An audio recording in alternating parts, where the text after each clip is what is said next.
All right. Let's go ahead and clap it up. All right. Shalom, Israel. We're the Israelite School of UPK. We started out at 1 West, 125th Street, Harlem, New York. We are under Commander General Yohana, Precinct Officer 5000, Kassar Pakad. It's the Thursday night scripture breakdown for ISUPK, Northern California. Can somebody move this camera over here?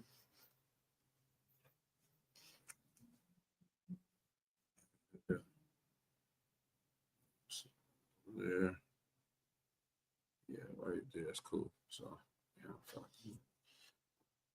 the water. Questions. Go ahead. It's like sir, if I may get So like I said, if I may get a breakdown on Leviticus chapter 19 and verse 19, also going into another precept, and that is Deuteronomy chapter 22 and verse 11 about mixed fabrics. Okay. All right. Let's go ahead and get it. This is the book of Leviticus, chapter 19 and verse 19. Thou shalt keep my statutes. Ye shall keep my statutes. Thou shalt not let thy cattle gender with a diverse kind. Thou shalt not sow thy field with mingled seed. Neither shall a garment mingled of linen and woolen come upon thee. Right. What's the specific question with this one? I just wanted to break down what this law really means. So when it comes to the thou shalt not sow thy field with mingled seed, neither shall a garment mingled of linen and woolen come upon thee. So for the one part, when it's talking about the cattle and the mingled seed, when it comes to growing crops, you want to keep certain crops together. This is just good for farming techniques. If you have they use certain nutrients. So corn, when it's grown, it takes certain nutrients out of the ground that a tomato won't. So if you're growing tomato and corn, but sometimes they may go together, certain crops, but it's best to keep them in their own plot of land, and then you rotate them so that you don't overuse the nutrients. I think I talked about it before. The Irish ended up just killing their whole, they lost so many people. They had a famine there because they were dependent upon the potato and using the same land to grow the same vegetable or root. And it just took up all the nutrients from the ground, and the soil was useless. You know what I mean? So the Lord's giving wisdom in that. When it comes to the linen and the mixing of that, you have another precept on this mixed linen, right? Let's go to that one as well. It's very simple.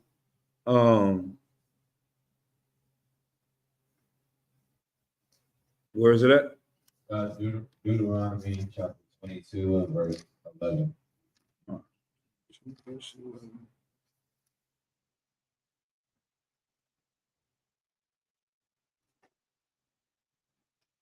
Go ahead when you got it. This is the book of Deuteronomy, chapter 22 and verse 11. Thou shalt not wear a garment of diverse sorts, as of woolen and linen together. Right. So what this means is, this is to prevent scamming and doing bad business amongst the children of Israel. If you were to find someone selling you a garment, they say it's going to be cotton. It's 100% cotton, but then they're cutting it and mixing with these other things, then they will be able to basically get over on you back in these ancient days. So in order to prevent these things from happening, they're saying don't mix this linen with this linen, don't mix that with that. If you're selling it and you're saying that this is silk, then let it be silk. If you're saying it is cotton, let it be cotton. If you're saying it's wool, let it be wool. Don't try to water these things down and pass it off as something that is legit. So if you think about, like I said, them ancient days, these stories about gypsies to this day, we see them now. It's weird. Like, I didn't see gypsies growing up. And it's like 5 years ago, all of a sudden, see a Mexican lady on the corner talking about I need money for my kids, my dirty kids, and I get a little closer. I'm like, that ain't no Mexican lady. It's a goddamn gypsy. You know what I'm saying? Like, and they more and more around, but they were known for a scam. They try to sell me little iPods and shit. They got you yet? You know what I mean? They be like, I got these new iPods, $50, and you go use them. It's from China. It's not real. You know what I mean? That's been their culture for years. They usually have a saying. My mom used to say it back in the days. Like if somebody sold you something faulty, be like, oh, he gypped me. Y'all ever heard of that? That's you heard it or not? Yeah, that means they gypsied me. It became a racist term. You wasn't supposed to say it no more past the 90s or whatever. That, oh, you can't say I got gypped. But really what they're saying is a gypsy got over on you because they've been doing these things historically. So you got to think about that back at the time. You just walking through the market and somebody, I got this great fur for you. I got this. That ain't no damn, what's a famous fur? That ain't no mink or that ain't no chinchilla. That's goddamn rat fur. They didn't killed 1,000 rats and sewed it together and trying to sell you that this is a mink. You know what I'm saying? And mixed it in with a beaver and you know what I mean? So that's the spirit behind that, is that in order to do good business, we were commanded to keep our things separate in that way. But nowadays, that's not how we are using that law. Because we know this is 30% cotton, this is 10%, this is 5% that. Go ahead, sis. So this will be a law for a seller or owner, necessarily for a customer. Like today, right? I could say that we're 100%. Right, exactly. The Jewish man, I see, 100%. Right, and even inside of that, like I said, the spirit behind it is for good business. And if you're doing that to get over on someone today, then you would be breaking the law the same way. You can't come and say, okay, this is 100% cotton, and then it's not. But today, the way we're doing business, we can clearly see that's not what people would be doing today. You know what I mean? So, yeah. All right. All right. Go ahead, up. So, sir, can I get a general breakdown on Matthew 13 and 40? Matthew 13. Yeah, I was gonna say, can we use the wheat and the tares to symbolize Esau, the other one Israel, or is it different? Let's go to verse 36 and let's start with this parable. This is the book of Matthew, chapter 13 and verse 36. Then Yahushua sent the multitude away and went into the house, and his disciples came unto him, saying, declare unto us the parable of the tares of the field. He answered and said unto them, he that soweth the good seed is the Son of Man. Mm-hmm. Verse 38, the field is the world. The good seed are the children of the kingdom, but the tares are the children of the wicked one. Mm-hmm. Verse 39, mm-hmm. The enemy that sowed them is the devil. The harvest is the end of the world, and the reapers are the angels. Right. So, and one more time, your question is the tares, would that be considered the Esau? Right. So when you go into it's not Esau in this context. When you go to the parable of the sower, which is in the beginning of chapter 13, this is used to talk about people coming into the truth. So go to verse 4.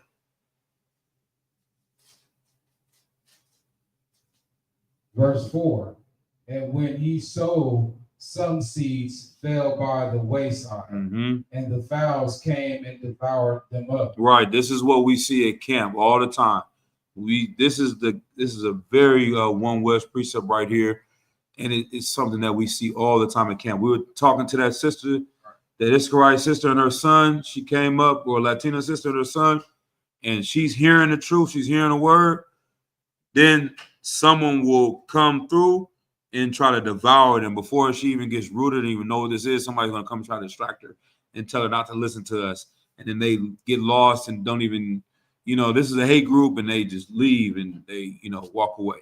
So that's that. Someone's trying to get the knowledge of the truth and come into the truth. This is what happens. Read verse 5. Verse 5. Some fell upon stony places where they had not much earth, and forthwith they sprung up, because they had no deepness of earth. Right. It's like somebody coming into the truth, and then they're taking classes and they're watching things, and then they go home and somebody gives them a question and say, you shouldn't abhor an Edomite. They're like, damn, I shouldn't abhor an Edomite. And they're always telling me the white man is the devil, and these brothers is just lying to me and deceiving me. They don't actually come to get the breakdown. They get taken away because they didn't get rooted in the school and don't have enough of the knowledge of what we teach, and it's able for them to get sprung up because they didn't have a deepness to them, right? Because in verse 6 it explains that, and it goes on to these different things. If we drop down to verse 7,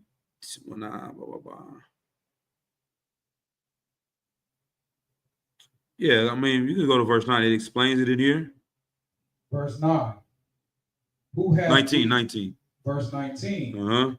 When anyone heareth the word of the kingdom, right, and understandeth it not, then cometh the wicked one, and catcheth away that which was sown in his heart.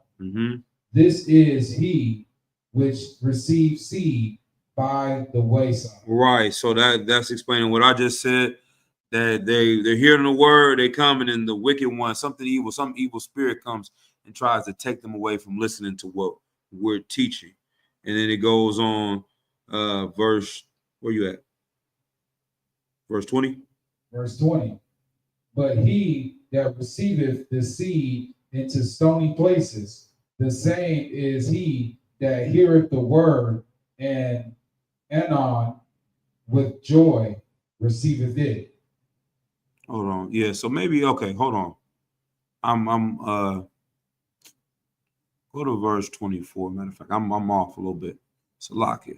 24. Verse 24. Another parable. This is according to the tares, what you're talking about. Put he forth unto them, saying, the kingdom of heaven is likened unto a man which sowed good seed in his field. But while men slept, his enemy came and sowed tares among the wheat, and went his way. Verse 26. But when the blade was sprung up and brought forth fruit, then appeared the tares also. Verse 27. So the servants of the householder came and said unto him, Sir, didst not thou sow good seed in thy field? Right. From whence then have it tares? Right. So this is still not Esau. I'm gonna ask you, how do you know it's not Esau? Because it was the previous verses. It was talking about taking away someone that from the truth. Nah. So yeah, let's separate these two parables. These two different parables. That's why I said that one didn't apply. So I'm going back and seeing it. That's not the tares. It's not talking about those things that got rooted up, those seeds. It's talking about this, where tares is like you plant one seed and then you got weeds that are growing with it. Seeds that's not what you want. And it's saying if we start going in and picking up the weeds, we're gonna get rid of the actual plant that we're trying to grow. If you're trying to grow corn and you got these weeds growing in here, you got to dig up all the ground to get the weeds up. You're going to dig up the corn too. So he's using this example for the. I'm going to give you the answer. So is it people that think that they're Israelites, but they're really not Israelites? No. This is talking about the kingdom of heaven. Parable is used for the kingdom of heaven. And so what it's saying is, it's saying, read verse 24 again. So like, we're just going to break it down real quick. I'm going to try to be quickly. Verse 24. Another parable put he forth unto them, saying, the kingdom of heaven is likened unto a man which soweth good seed in his field. Right. So this is the kingdom of heaven. You got to think about the kingdom of heaven, where blacks, Hispanics, Native Americans are in rulership, where the children of Israel are in rulership. This is how this is. This field is going to be built like this. This is how we're going to get the kingdom of heaven. Read. Verse 25. But while men slept, his enemy came and sowed tares among the wheat. Right. So the wheat is what in this analogy? Israel. Right. And who in Israel? Men in it. Okay. Where are they at? Or where are they going? They're trying to go to the kingdom. Right. These are the men that are going to go into the kingdom. The wheat is the good crop that you want. So I said corn, but in this example is wheat. Tares will be somebody planted a bad weed amongst these wheat. Right? Keep reading. But while men slept, his enemy came and sowed tares among the wheat and went his way. Verse 26. But when the blade was sprung up and brought forth fruit, then appeared the tares also. Right. When the plant grows, the blades of the trees, they open up and you see the fruit coming out. These are the great works that the men in the truth are going to do, raising up people, saving lives, teaching people. This is the kingdom of heaven. These are the men that are going to gain the kingdom of heaven, doing the work that Paul and all these men had done, right? But then they also see amongst this the tares, Creflo Dollar, T.D. Jakes, you see what I'm saying? Caiaphas, these other things. Now, you can say the white man planted these people amongst our people and brainwashed them into following false doctrines or influencing them. But these tares are Israelites because they're amongst the people that are look like they're building the kingdom of heaven, and they're not. You know what I mean? Keep going. So verse 27. So the servants of the householder came and said unto him, Sir, didst not thou sow good seed in thy field?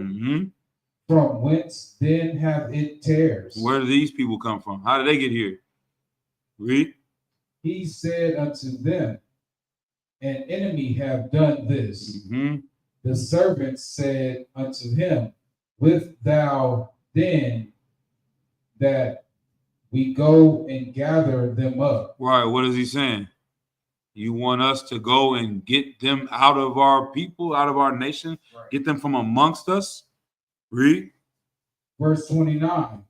But he said, Nay, least while ye gather up the tares, ye root up also the wheat with them. Right. So what?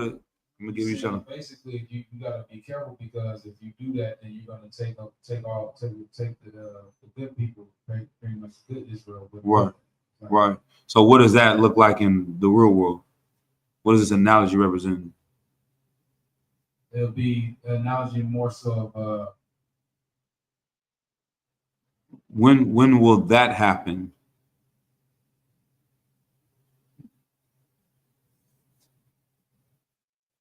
Go ahead, read verse 30. Verse 30. These both grow together until the harvest. And in the time of the harvest, I will say to the reapers, gather ye together first the tares and bend them in bundles to burn them. Right. Bind them in bundles, tie them up, right? Right. Uh-huh. But gather the wheat into my barn. Right. You want to take a shot? Right. Are you off? You kind of, yeah, there's no sweat. So he's gonna take these tares and bundle them up and then burn them. Right.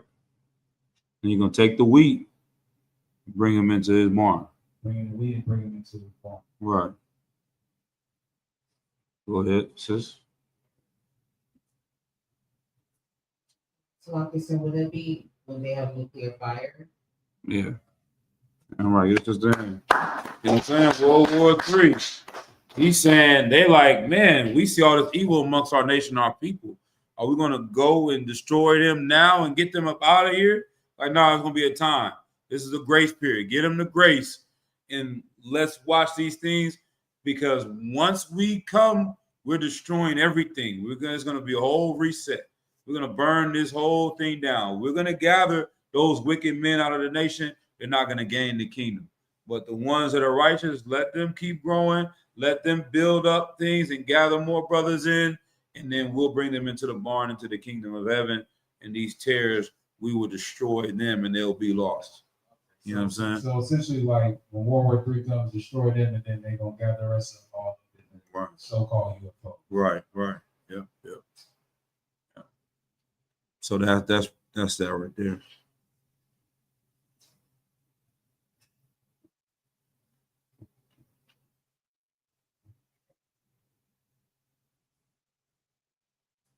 And that's why if you keep going down, it explains it. So Yahweh does explain these parables and give you that. And I guess the precept for 38, it says, the field is the world, the good seed are the children of the kingdom, but the tares are the children of the wicked one. Meaning, like, these are the ones that are following Satan. The enemy that sold them is the devil. So that's the white man that put these people in our community, but the actual tares are not Esau. They are our people that are following Satan. You know what I'm saying? Yeah. All right, let's go. Any more questions? Swap. All right, let's move forward. You got a question? Go ahead, sis. Let's get down. Get some water. I don't know if you heard of the King's protest. Yeah. Yep. Sorry, no King's protest. Right. And that's supposed to be happening on Saturday. Correct. So I wanted to know what your thoughts were about that. In what way specifically? I would say, like, do you believe that our people should partake in that protest by not buying anything or not going out or things of that sort, the boycotting of basically buying? Okay. So yeah, I didn't know that part of the protest that they're boycotting. What are they boycotting? So they're supposed boycotting anything any organization that supported Donald Trump. So like Walmart, Target, or any of his policies, and essentially just not partaking in capitalism, essentially. Okay. Oh, that's a very good question. Look, the trooper, you heard the question? What would you say to that? Somebody asked you that at camp. They're asking people to boycott things that supported Donald Trump or that are affiliated with him in some way, shape, or form. Should Israelites in general partake in it? Okay. What'd you say? So like I said, I think my answer to that would be, I mean, we're trapped in this place. Like, sure, does it sound like it's like a righteous message to boycott these things? Absolutely. We want to keep all of our money within the communities, and especially in the UPK. But capitalism is what runs this kingdom. It is it's just what runs this kingdom. I mean, you gotta go to the grocery store. You gotta, get food. You gotta do certain things. I mean, if you're just doing it for a day, read a little bit loud so people can hear you online. I mean, talk a little. If you were just doing it for a day, then it would sound like okay. But like if you were trying to do this, like just boycott for as long as possible these I mean most of these big corporations, they own everything, and they all love Trump. So, I mean, Amazon in itself is trying to be a monopoly forever. So like you can't get away. I feel like you can't get away from having to buy from these people. You can try to buy from more black-owned businesses, but in all, I don't know if that the goal could truly be reached, you're going to take the Most High to destroy it. Yeah. Okay. Yeah. So what you're saying is right. You just want to deliver that with confidence. You know what I'm saying? Like when you know the truth, you have to understand what are they saying? They're saying don't support Donald Trump. And what is this going to do? That's the first question I ask. What is going to come from us not helping Donald Trump out? What is going to help Black Americans? How? You know what I'm saying? What is this boycott going to do for us? If you stop doing this, that means we should benefit from it some way, shape, or form. So we're going to support all the other millions of Edomites and go to their businesses that are destroying our community the same way. You see what I'm saying? So you got to get to the root of that. Go to 1 Corinthians 5 and 10 real quick. I'm going to do this precept.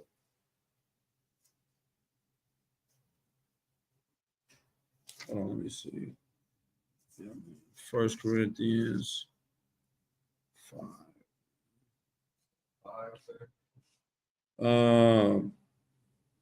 Go to verse 8. This is the book of 1 Corinthians chapter 5, verse 8. Therefore, let us keep the feast, not with old leaven, neither with the leaven of malice and wickedness, but with the leaven of bread and sincerity and truth. With the unleavened bread of sincerity and truth. And in verse 7, it talks about purging out the old leaven. These things that are coming into the truth. This whole conversation is, if you go to the beginning of the chapter, it's talking about there's somebody in the truth that was doing very evil wickedness and having fornication. Some man was sleeping with his father's wife and doing this evil thing. And they're asking and not knowing what to do with it. He's like, y'all don't know how to judge these things or these different matters. Y'all should know to kick this cat out of the goddamn school and send him to Satan and send him to his evil, filthy lust. And he's saying, don't bring these old worldly things into the truth. Keep reading. Verse 9. I wrote unto you an epistle not to company with fornicators. Right. Don't be having company or friendship with fornicators, people that are acting like him. You shouldn't be with those type of men.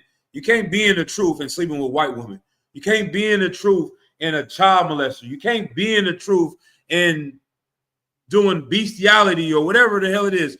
You can't be a fornicator and be in the truth. A woman can't be in the truth and then have sex with other men. You know what I'm saying? That's not her husband. Go ahead and read. Verse 10. Yet not altogether with the fornicators of this world. Right.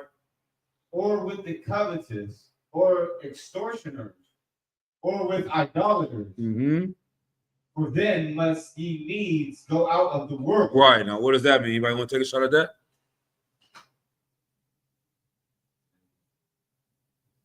Don't deal with idolaters. Don't deal with extortioners. Don't deal with covenanters.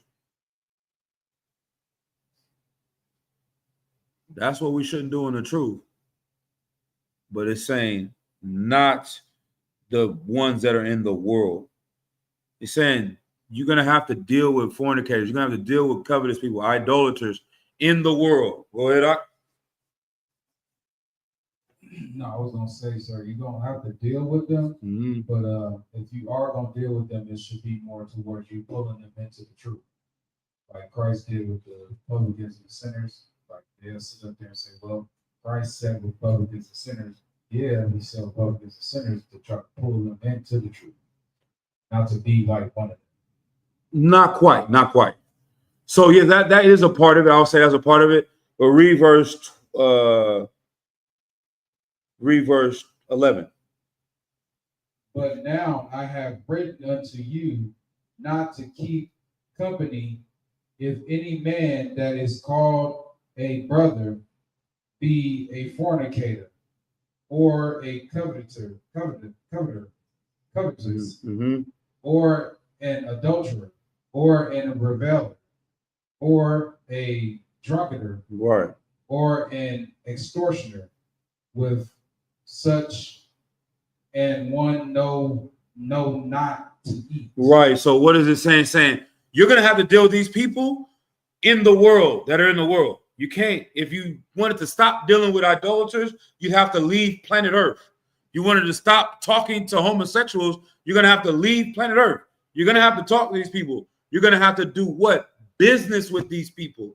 You're not company with them. You're not friends. We're not, you know what I mean, hanging out together in the sense that we are really together. Like I said, you out here fishing somebody that's in the world, that's one thing.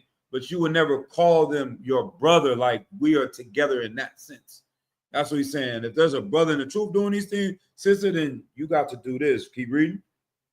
Verse 12. For what have I to do to judge them also that are without? Mm-hmm. Do not ye judge them that are within? Right. So we can't go and say, oh, you're a homosexual, we're about to kill you.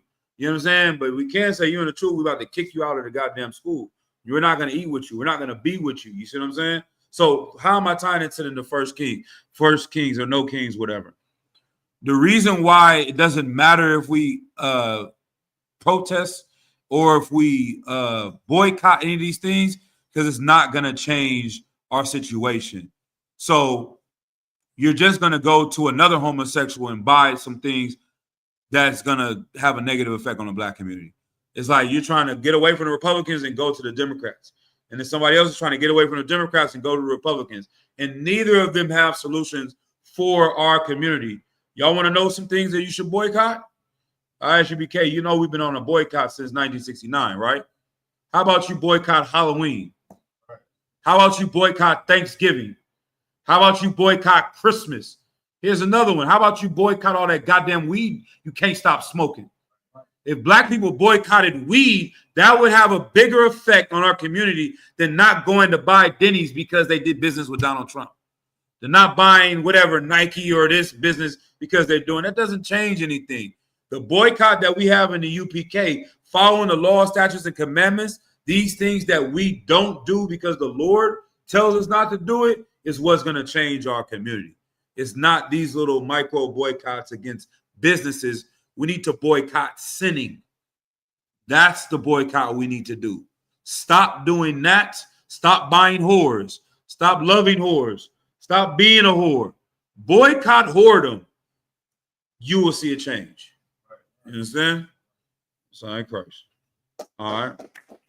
All right. All right. Let's anything else?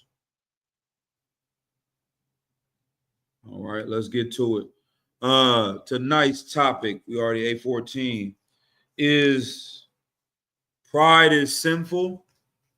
Pride is something that Satan wants people to have in themselves, not in the Lord. Give me Proverbs, I believe 15. Go to our first precept. Proverbs chapter 15, I believe. Let me double check. No, Proverbs 6 and 17. It's a very, very powerful emotion and thought process to have pride in oneself. It's a very Edomite thing. They tell you in the book of Obadiah, it says, because the pride of Esau is the most powerful and prideful creature on planet Earth. They do things like mass shootings. And when people point out that Edomites are doing mass shootings, they be like, yeah, but niggas killing everybody out here. What does that got to do with mass shootings? You know the difference. A cat that went into this store to shoot out the BDs and the GDs, and yeah, he shot a bunch of people, is not the same as a white man waking up in the morning and just going into the mall and shooting everybody. They're not his ops. They had nothing to do with anything. They didn't kill his cousin. They just are stressed out and they don't know how to handle their emotions, and they go kill a bunch of people, unalive a bunch of people. They are so prideful that they don't want people to know that there's evil amongst their own people. They will release them. We talked about it at camp. The cat was a goddamn, he had pedophile stuff on his phone or his laptop. Child porn, you know what I'm saying? The judge gonna let him go because he's not gonna let another white man be in jail with niggas and savages and spics. You know what I'm saying? Like, how could I put my people in a situation with them? They're gonna protect their people at all costs. That's what pride is. It's you will do anything and everything to protect your ego and what you think is great, no matter what you do. So we cannot, coming out of the world, we have to shed that. That's one of the biggest things we have to get rid of, is this feeling of prideness about ourselves and what makes us great, because it will prevent correction. It will prevent growth, right? That's why it's a sin. Go ahead and read. Go ahead, ICR. 6 and 17, so right? Yeah, go ahead. This is the book of Proverbs, chapter 6 and verse 17. Matter of fact, go up to verse 16. Verse 16. These 6 things doth the Lord hate. The Lord does what? The Lord hate. Right. So the Lord hates. We see this throughout the Bible. Christians hate to use that word hate, but the Lord does hate things. Read. Yea, 7 are an abomination unto him. Verse 17. A proud look. A what? A proud look. Right. Read. A lying tongue. And hands that shed innocent blood. Right. So someone that has a proud look, it goes and leads into lying. It's going to force you to lie, because when you're confronted with something that you've done wrong, then you're going to have to make it about something else to cover up what you did wrong. So that leads to lying. So a proud look is going to cause lies. And this is why we say our oppressor is the devil the Bible speaks of. Because when we address the things they done wrong, they start to lie about it and deflect and point to other things. They never take what? Accountability. Someone that is prideful can never take accountability for their wrong. And these are the things that result in that. Keep going. Verse 18. Verse 18. And heart that deviseth wicked imagination, feet that be swift in running to mischief, a false witness that speaketh lies, and he that soweth discord among brethren. Right. And these are all different things that the Lord hates. And all of these things are connected. A heart that devises wicked imaginations, and feet that be swift in running to mischief. When we talk about, I've said it before, rap music is something that sometimes you got to cut it off. You know what I'm saying?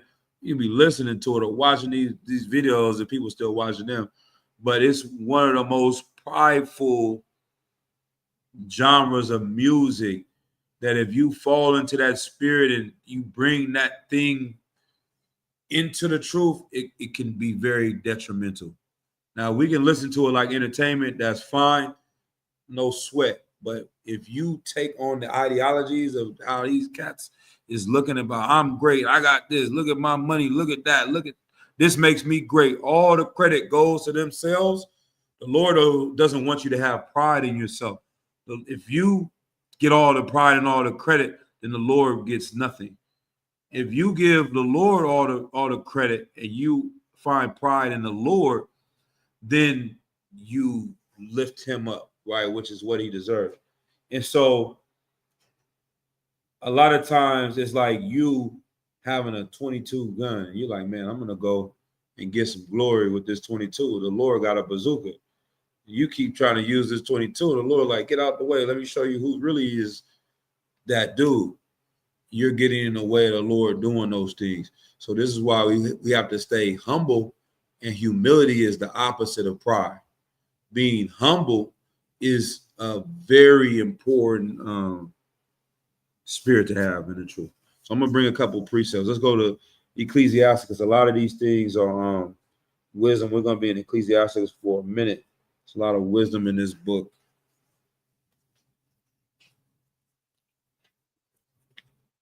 Ecclesiasticus 4:23.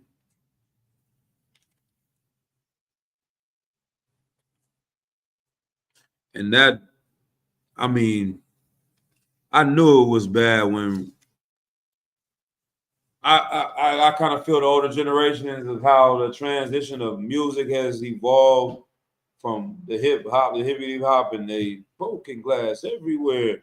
It's like they were trying to speak on something for the poor and represent for the downtrodden, just like Jamaicans and reggae music that came out back in the days. It was oftentimes uplifting Black people and talking about the oppression we're going through.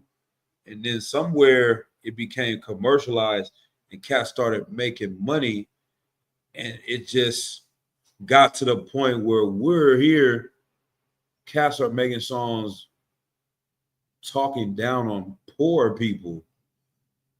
And I'm like, I sometimes I try to wrap my mind around it when they're like, you broke niggas, or I don't talk to broke niggas, and it's other brothers talking about broke niggas. Like, didn't you come from poverty? You talking about you came from the hood.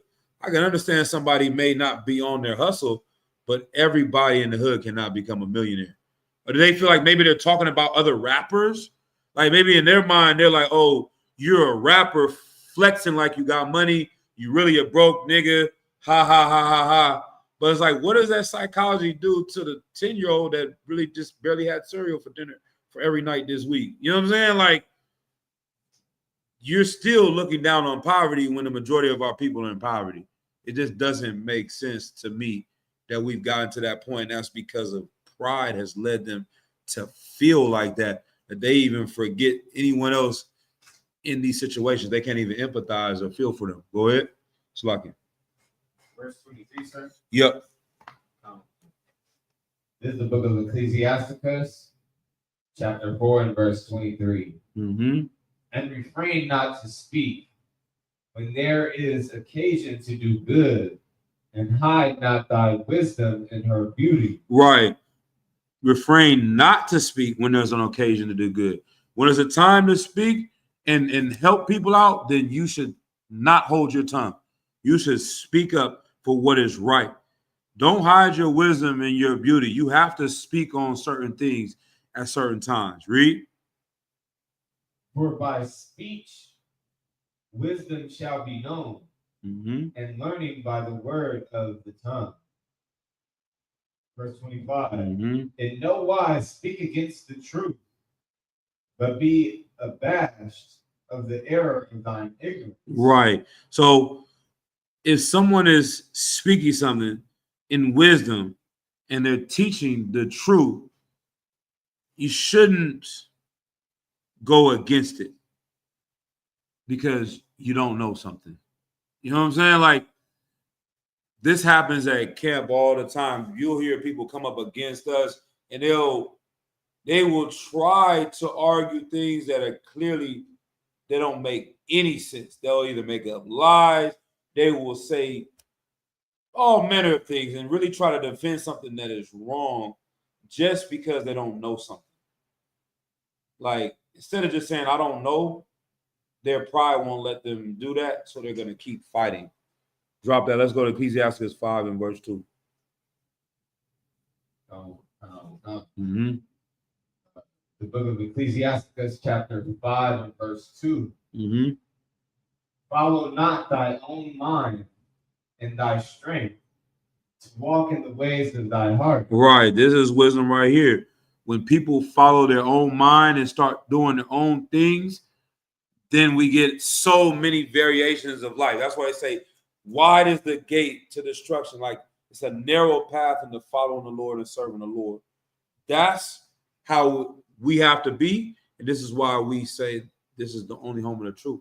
We're narrowing down the people that we follow. When you open it up, there's so many different doctrines, so many different ways to do this. And you start to find that people fall to the wayside because everyone wants to make their own doctrine, their own beliefs, their own understanding. And following wise men is easier to move because you don't have to think. Like, you don't have to figure out what is right. Like the road has already been paved for you.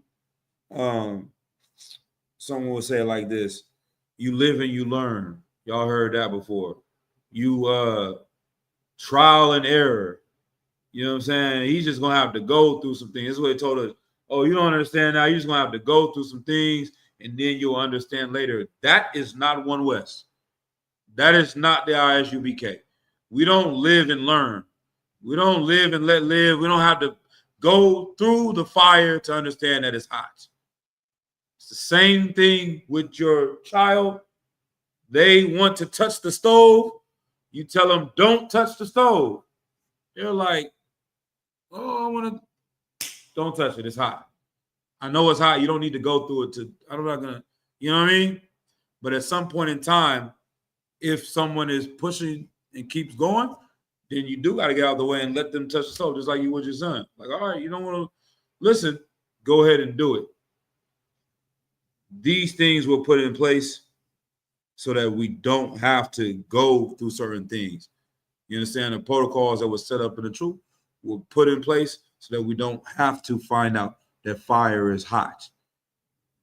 It's just following that order and moving forward, following the wisdom that was given, that was passed down, and moving forward with it. All right. Where we at with it? Verse 3, sir. Let me see if we're gonna go. No, let's drop down to verse 11. Verse 11. Be swift to hear. No, wait, hold on. Yeah, my fault. Read verse 3. I'm tripping. That's a very good precept. Yep. And say not, who shall control me for my works? For the Lord will surely revenge thy pride. Right. One more time. Say not, who shall control me for my works? Mm-hmm. For the Lord will surely revenge thy pride. Right. So don't think because you're able to get away with certain things that the Lord is not gonna humble you. You understand? Your pride lifting you up. You think you can get away with anything because you've been successful? No, that's not the case. Read verse 4. Say not, I have sinned, and what harm has happened unto me? Right. For the Lord is long suffering. He will in no wise let thee go. Right. So that's what America, that's once again the spirit of your oppressor. He thinks because they have built such a great country, they have millions and billions of dollars. Donald Trump feels like there is nothing that will humble him, and his pride is not allowing him to see the destruction that he's creating. It's not allowing him to see the direction that things are going. And that is saying, don't think because the Lord is long suffering and giving you this time, giving you this grace, that nothing will happen to you. All right, drop down and read verse 11. Verse 11. Be swift to hear. Be what? Be swift to hear. Right. So what gets in the way of correction? Pride oftentimes. Ego. Right? If you have an ego, you feel like this thing is saying I'm less of a value. If I'm doing this and I need to change, then I'm less of a value. When in reality, the behavior is just the thing that needs to change, but it doesn't mean you're a low value. So a lot of times, your ego can be fragile or almost a low self-esteem. That certain experiences that we come through growing up you have a need to protect yourself. And so coming into this thing, you start to see certain things. You're like, okay, hold on. This is this and this is that. I need to do this. I need to do that. I need to stop doing this. I need to start doing that. Okay, nah, there's something wrong with this. I don't want to say it like this. Let's keep reading with these precepts. These precepts are good, man. My apologies, y'all. Read verse 11 again. Come. Be swift to hear, and let thy life be sincere. Mm-hmm. With patience give answer. Right. So, like, once again, be swift to listen and take in his information in sincerity, and be patient before giving an answer. Don't be quick to talk. What is this? Another precept? I think we got it. Be slow to speak and quick to listen to learn. That's how we gotta be in this thing. All right, keep going. Verse 12. If thou hast understanding, answer thy neighbor. Right. If not, lay thy hand upon thy mouth. Right. What does that mean? Straight to the point.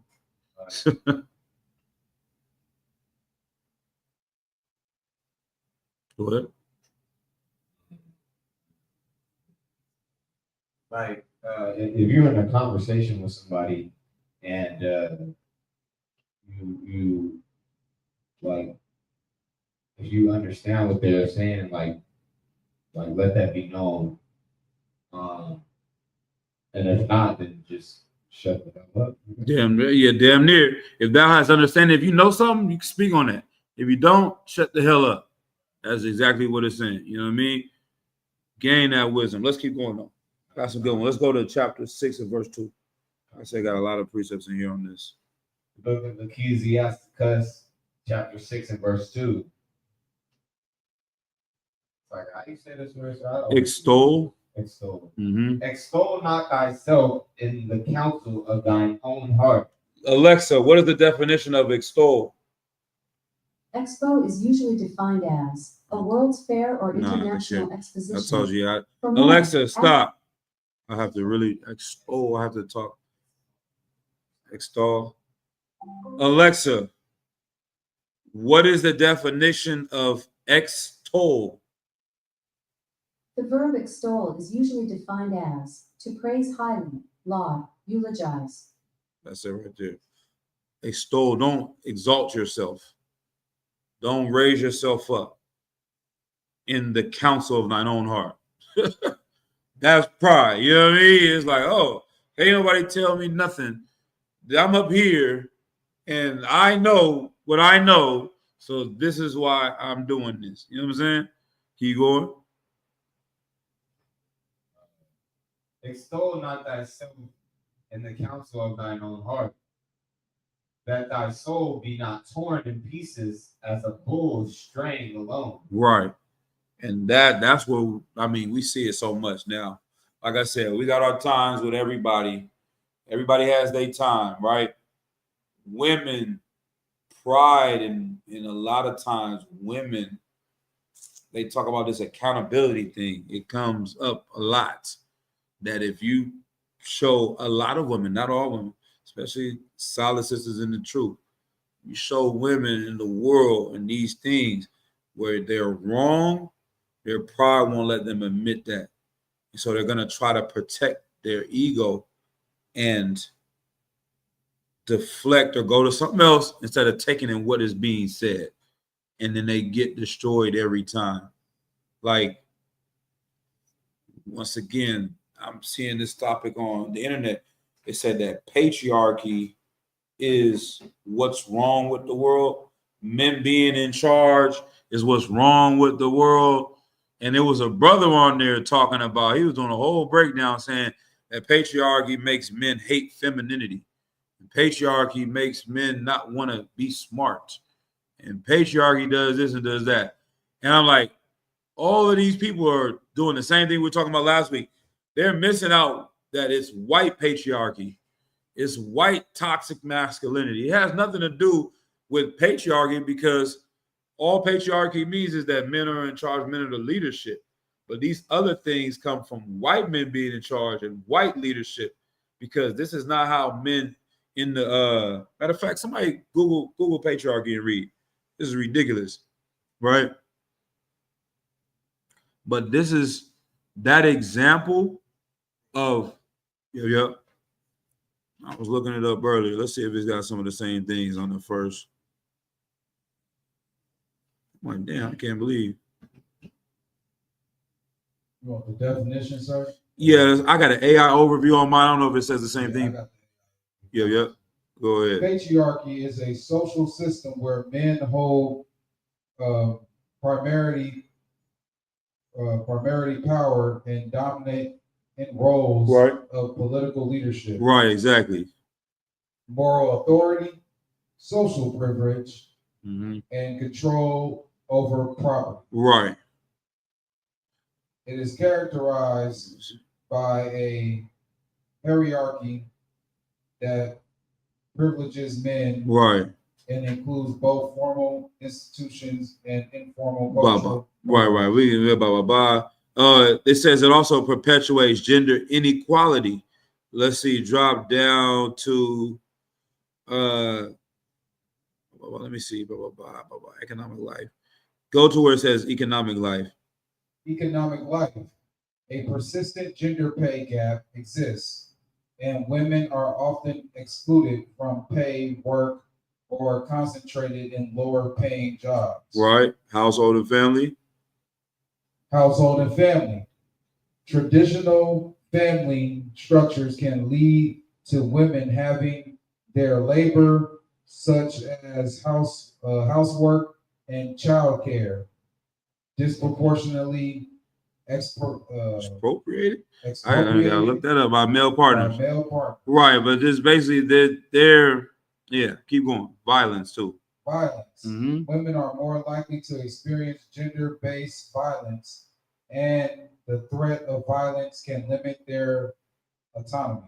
Right, and so it says all these different things. There's a couple other things. It says for women, patriarchy can limit women's autonomy and personal, economic, and social, blah, blah, blah, blah, blah.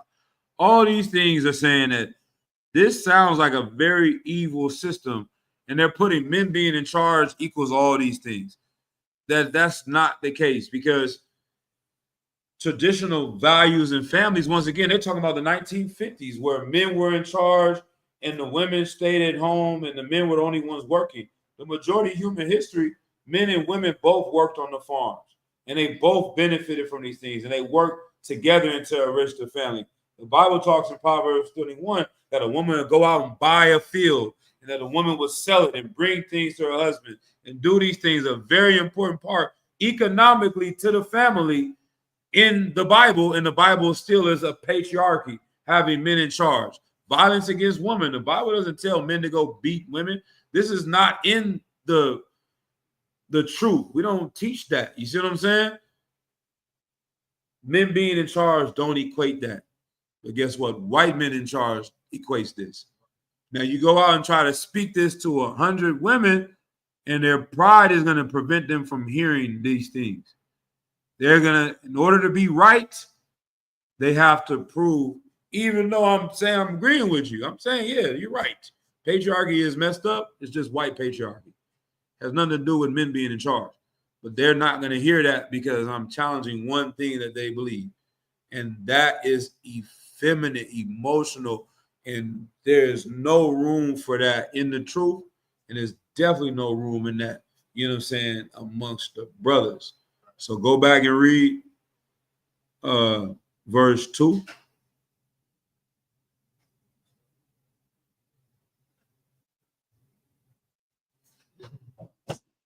Shit. Get my water. Where we at? What time was that? 8:40. Let me pick it up. Extol not thyself in the counsel of thine own heart, that thy soul be not torn in pieces as a bull straying alone. Right. And all them women that is putting all their energy into fighting the patriarchy and not fighting the oppressor, they're gonna fight who? Who are these patriarchy women gonna fight? That are our sisters. Their husbands. Exactly. They're gonna fight the one person as an ally and can help build them up out of this white man's patriarchy and perpetuate the white man's patriarchy. There's a way that he's in rulership is because he got your dumbass following these white women who support the white men. You know what I mean? So it's the same thing that we're talking about. But once again, you're gonna be torn to pieces. All right. Let's drop that. Let's keep going. We're gonna go 6 and 32. Let's drop down a little bit and pick it up with these precepts. Book of Ecclesiasticus, chapter 6 and verse 32. Mm-hmm. My son, if thou wilt, thou shalt be taught. Like if you want to, you're gonna be taught. All these precepts or a father giving his son wisdom, giving him game on how to be a wise man amongst his people, his nation, his tribe. If you want to, you will learn. Keep going. And if thou wilt apply thy mind, thou shalt be prudent. Mm-hmm. Verse 33. If thou love to hear, Right. thou shalt receive understanding. And if thou bow thine ear, thou shalt be wise. Right. Like you have to humble yourself. It's another thing. Like I said, it's one thing. It's so great, right? In the truth, that a lot of times we can see weakness in people in the world. We see weakness in your oppressor. We see weakness in women. You know what I'm saying? We see weakness in others, but the most important thing that we should fight is weakness in ourselves. I remember, I think Captain Kaposh said something. It was heavy that we know that we say in EBK, life is about warfare. The biggest war that you have to fight is in the mirror. The war within yourself is the first battle. This is why these other revolutionary organizations, they don't exist, because they're all about going out and see. That's why another thing I'll say to this, being the truth, they always tell us, why you keep blaming the white man? Why you keep blaming them and doing this and doing that? Y'all never got no solutions for y'all people. Y'all got never have any solutions for us, because they don't get past camp. They don't get past what we may say on this video or this tape. They're not seeing the actual program that we have to change lives. They're just taking this 1 second bite and they're running with it. You understand? You got to see our program is us changing ourselves. Our program is us becoming new men, new women. You know what I mean? Like, this is not about us going out and doing anything to these people. We're just letting our people know the thing that's going to help you make yourself better is knowing who your enemies are and seeing what they've done to motivate you to go in a different direction. But our fixing is all within the mirror. You understand? And that's what makes us wise, right? Read verse 33. Are we at 33? Uh-huh. If thou love to hear, thou shalt receive understanding. And if thou bow thine ear, thou shalt be wise. Right. Verse 34. Uh-huh. Stand in the multitude of the elders and cleave unto him that is wise. Right. Verse 35. Uh-huh. Be willing to hear every godly discourse, and let not the parables of understanding escape thee. Right. Like, don't listen. I mean, that's it. It's simple. Don't let these parables escape you. Don't let it go over your head, because you're not listening. You're not taking it in. Keep going. Verse 36. And if thou seest a man of understanding, get thee betimes unto him. B times. So B times means early, like almost before times. Before regular time, get over there early and get an understanding from a wise man. And we often use this precept of saying sometimes you come into truth, you may not want to call someone to get breakdowns, or call someone you feel like you're bothering them, or call to get counsel. That's a demon telling you not to get wisdom. You should go and get that learning and get that understanding. If that person doesn't want to teach you or help you, they shouldn't be in that spot. You know what I'm saying? Because a man of the Lord loves to do the job. You know what I'm saying? No one signed up to get paid to do this job. We do these things because we love it, even if it's a sacrifice. So get to this man B times early, constantly. Keep going. And let thy foot wear the steps of his door. Lord, that's what it's saying. Constantly coming, constantly seeking these things. All right. Read verse 37. Verse 37. Mm-hmm. Let thy mind be upon the ordinances of the Lord, and meditate continually in his commandments. Right. He shall establish thine heart. and give thee wisdom at thine own desire. Right. So if you're constantly thinking about these things from class, from what we're learning, from these conversations people are having, then you will have this growth and you will be wise too, because it's not something that is just, once again, your own creation. Somebody created the patriarchy is wrong. One day they woke up. I never heard it for 20 goddamn years. And in the past 5 years, I've heard the word patriarchy more than I've ever heard in my whole life. And now all of a sudden it's on everybody's mind. And people are running with these things. But this book has been around for 4,000 years and there's wisdom in it, and it had nothing to do with men being in charge. And the Bible says that men are supposed to be in charge. But it's not saying any man, because you have a rod doesn't mean you should be in charge. So they're conflating the two, which is why, you know what I mean, us tying in serving the Lord is so important to anything that we do. But it's like, if I'm not, let's keep going. Let's go to Ecclesiastes chapter 7 and verse 14. To a few of these things. You said 14, sir? Yeah, 7 and 14. 7. This is the book of Ecclesiastes, chapter 7 and verse 14. Use not many words in a multitude of elders, and make not much babbling when thou prayest. Right. Anybody want to break that one down? Go ahead.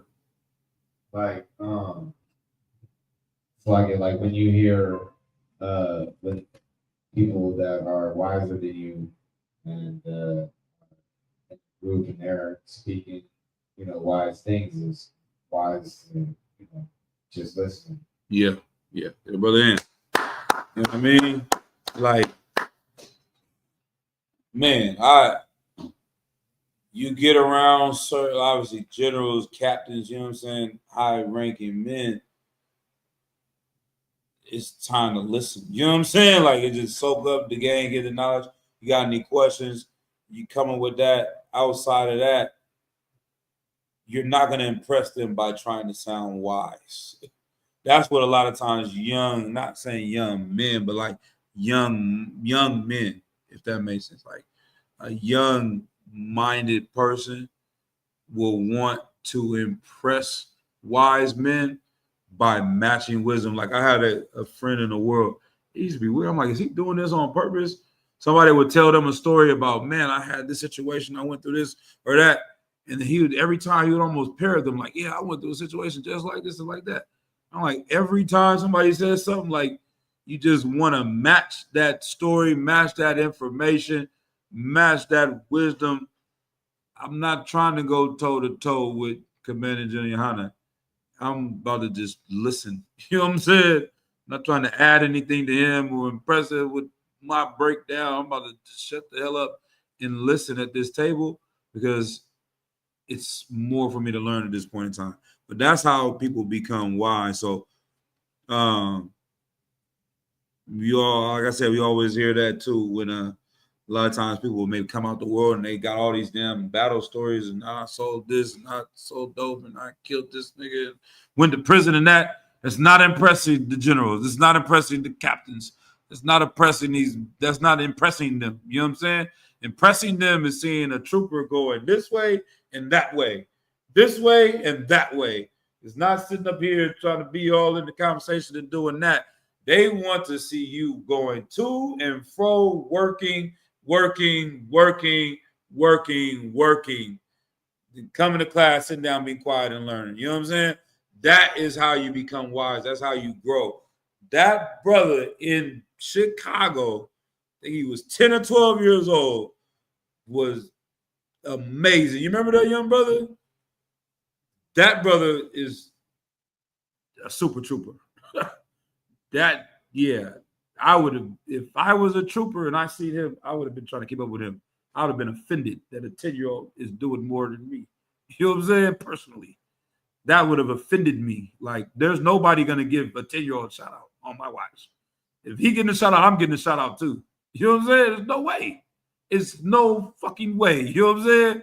Like, this nigga is amazing, man. Give that brother a hand. Give that brother's father a hand, man. His father picked us up from the airport. That is, I can't wait to see what he becomes. But that is what, you know what I mean? Well, I heard Jim Hyman say, I'm just saying the same things I've heard. These are not my words. I'm just giving the breakdown that I was taught. You know what I'm saying? He said, them dope stories that you try to tell me. He said, you know what? We hate drug dealers. This brother think he's impressing me, telling me about how much dope and gangbanging he did. I don't give a damn about that. I hate drug dealers. I want them to be hung up from the goddamn rafters as a man in the truth, personally.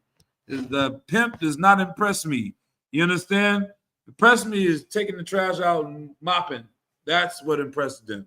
So, what does it say? It says that when wise men are there, it's best to be quiet and learn from these things. All right, drop that. Give me Ecclesiastes 8:8.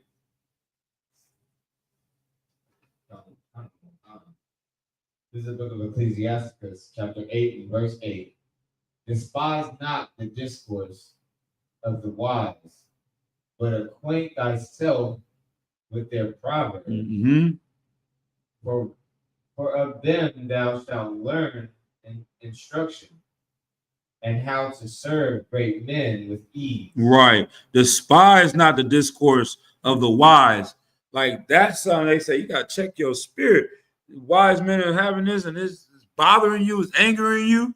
They're dropping the truth and dropping the knowledge that's angering you. You'll see that with fake Israelites. They come around, brothers in the truth.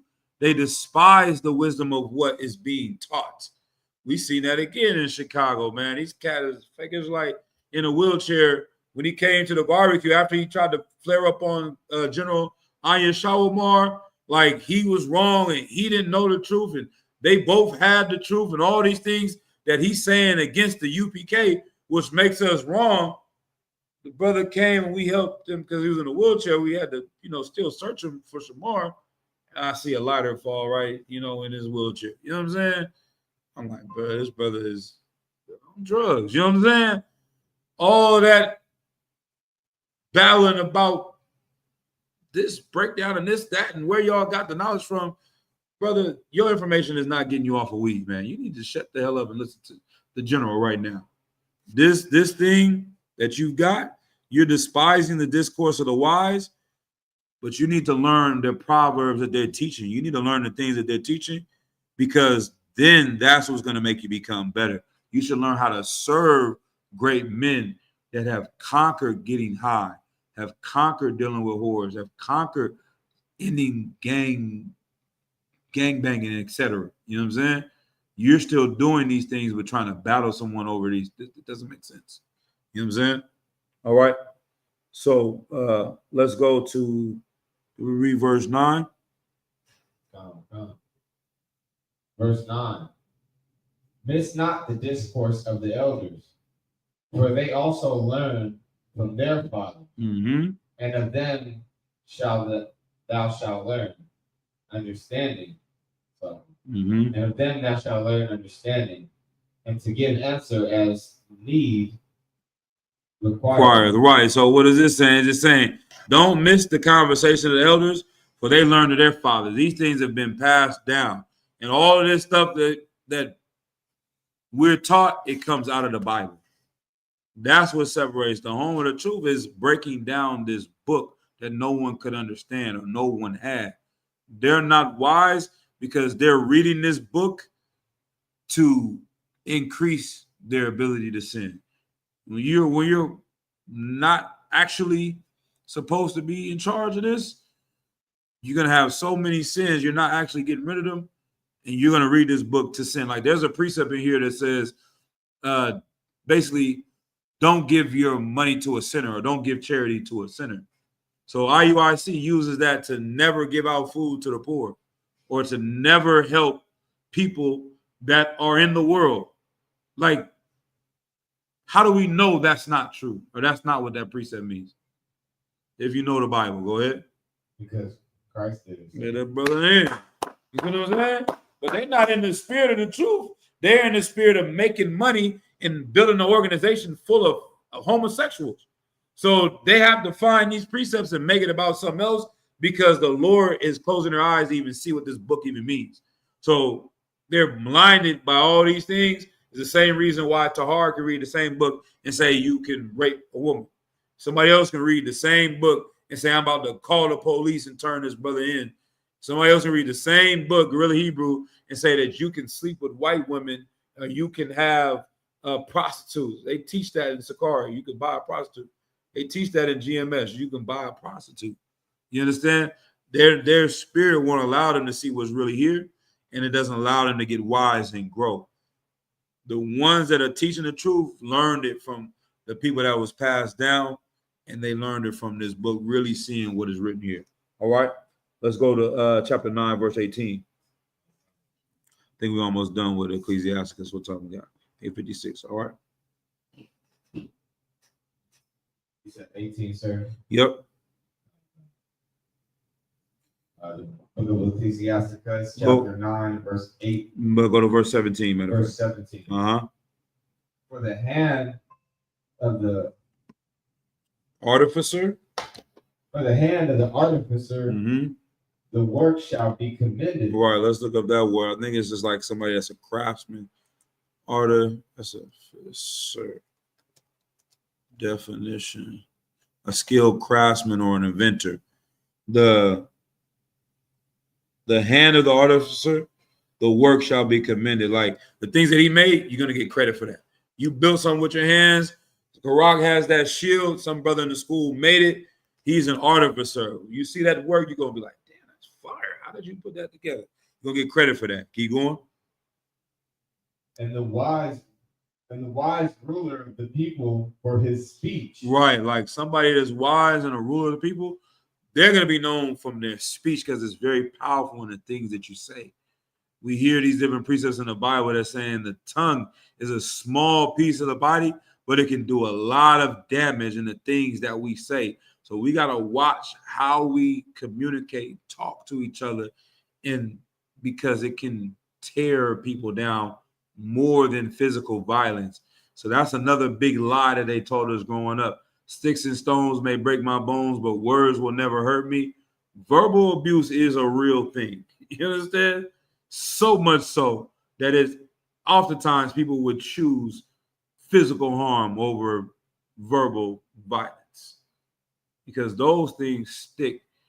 Then you a goddamn parent, you're talking to your kid ridiculous, reckless, you dirty, stupid, dumb. Like, man, that is very detrimental to a small child, and it's not something to be taken lightly. How we talk to each other, how we communicate is very important. Is why it's something pushed in the UPK. All right, read verse 18. A man of an ill tongue. A man of what? A man of an ill tongue. Right. Is dangerous. Is what? Is dangerous in his city. Right. A man of an ill tongue that just talks reckless. He talks and uses words that just indiscriminate in how he communicates with people is very dangerous in the city. And that is the culture that we've learned in slavery in America. Our culture is not Israelite culture.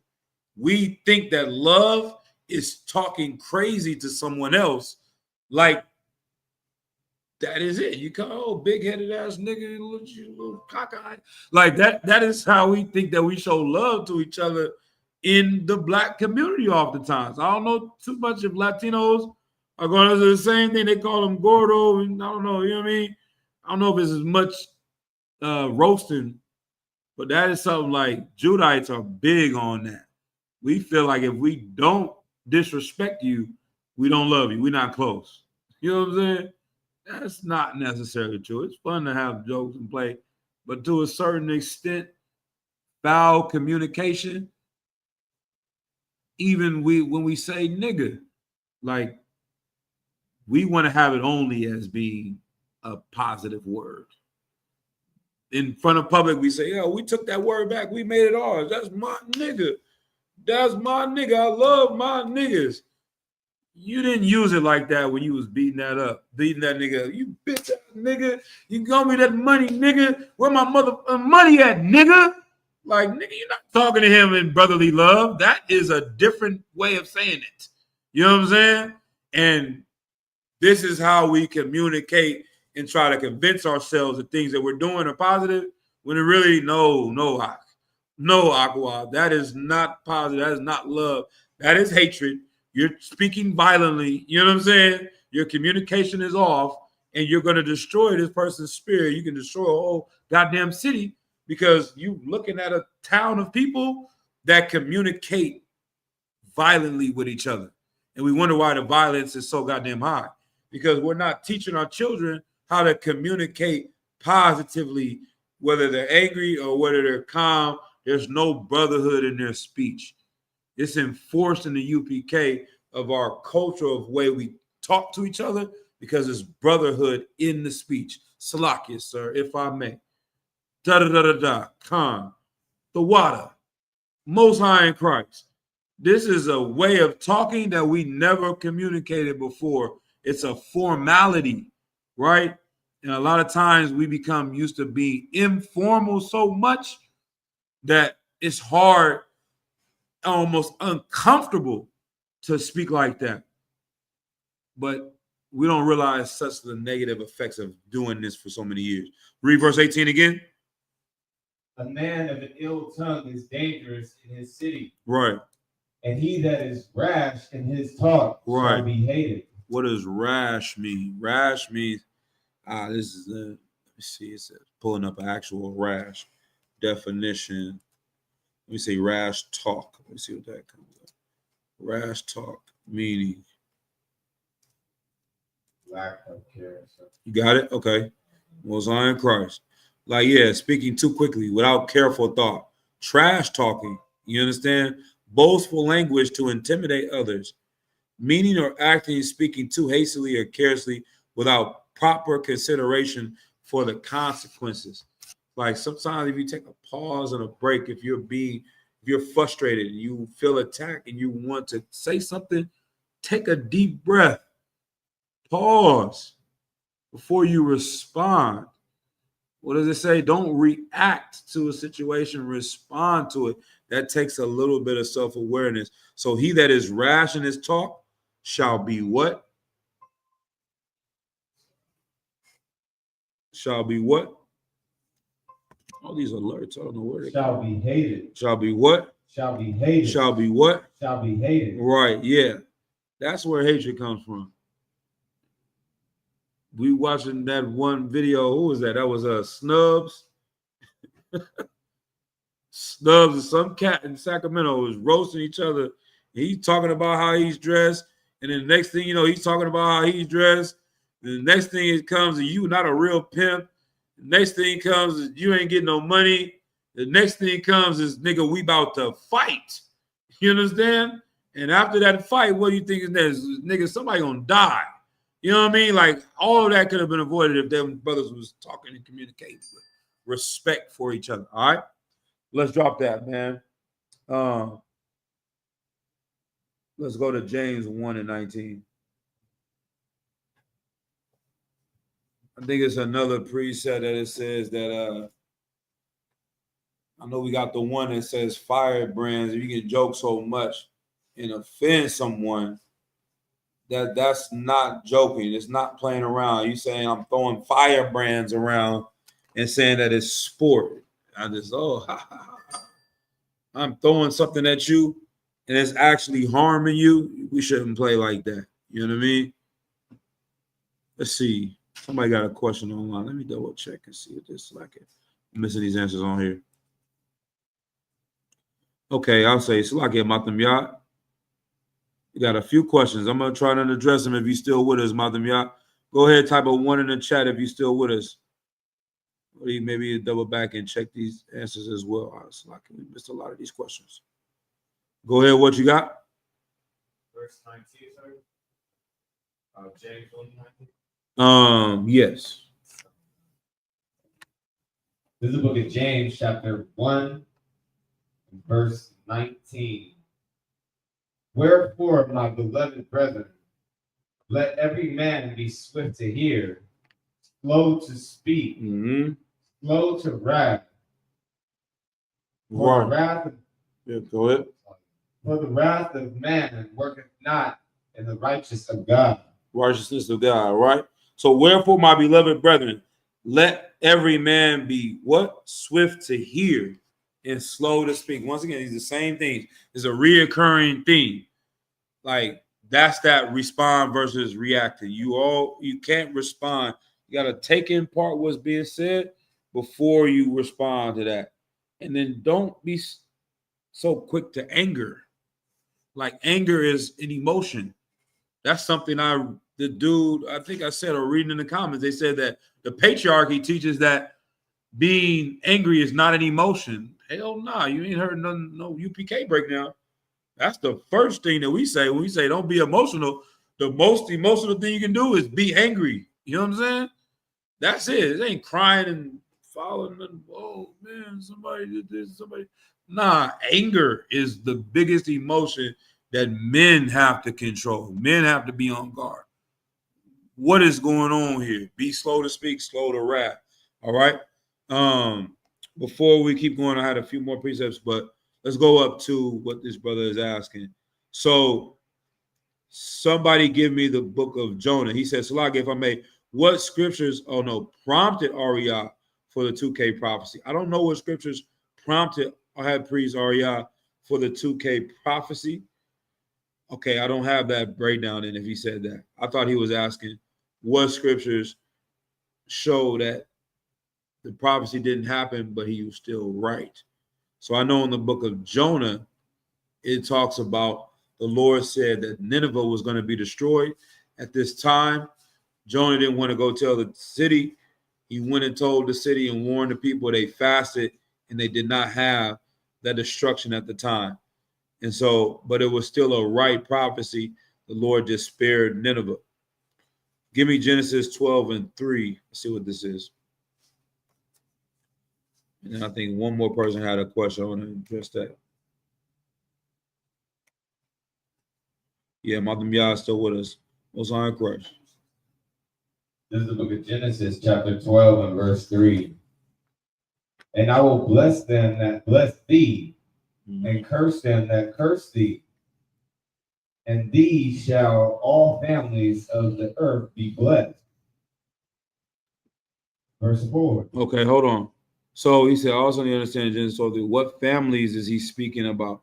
So all families, all these different nations, the people that honor the children of Israel, that don't try to destroy us and fight us, the Lord is going to bless them. The ones that try to go and destroy us, the Lord is going to curse them.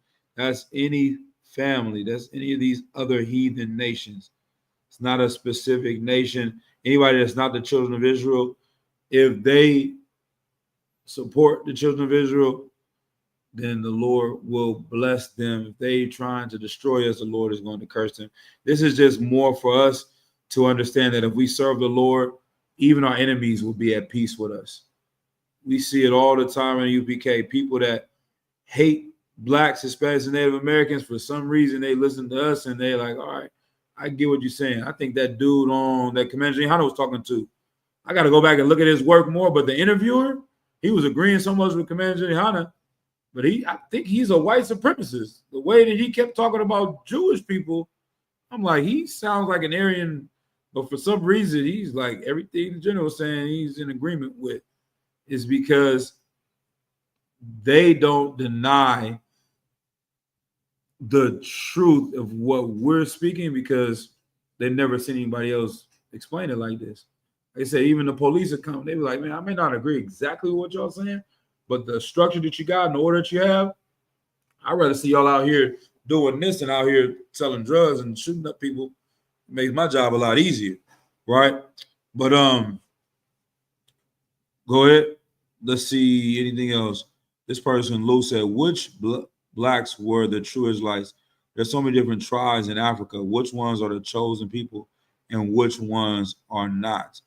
To give you the straight answer, the blacks from Africa that are here in America are the Lord's chosen people. The ones that are in Africa that are from America are the Lord's chosen people, meaning there are black people in Africa that are from here that are Israelites. People in Libya, in Liberia, you understand? There are different tribes. The majority of the Israelites are here in this side of the map. Blacks, Latinos, and Native Americans. There are Israelites around the entire earth to the four corners of the earth, but they are a small remnant in each different nation on earth. So there's some Israelites that live in Vietnam because some Israelites went over there and had sex with some Vietnamese women. There's some Israelites in Spain because when Columbus came, they brought back some Native Americans over to Spain. Some Israelites in the Middle East because of the whatever trade that the Arabs had with us. You understand? Bringing people back over there.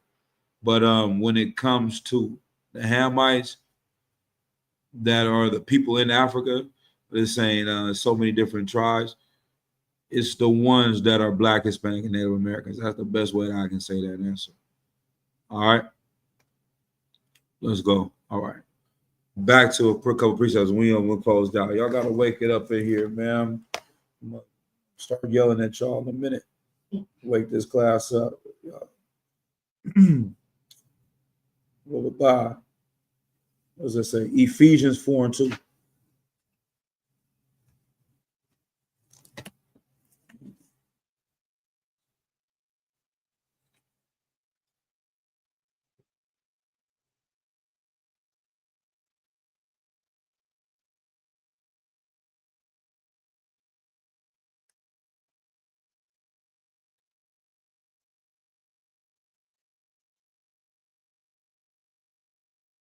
Whoever got it first is go for time's sake. Ephesians 4:2. Yep. This is the book of Ephesians, chapter 4, verse 2. With all lowliness,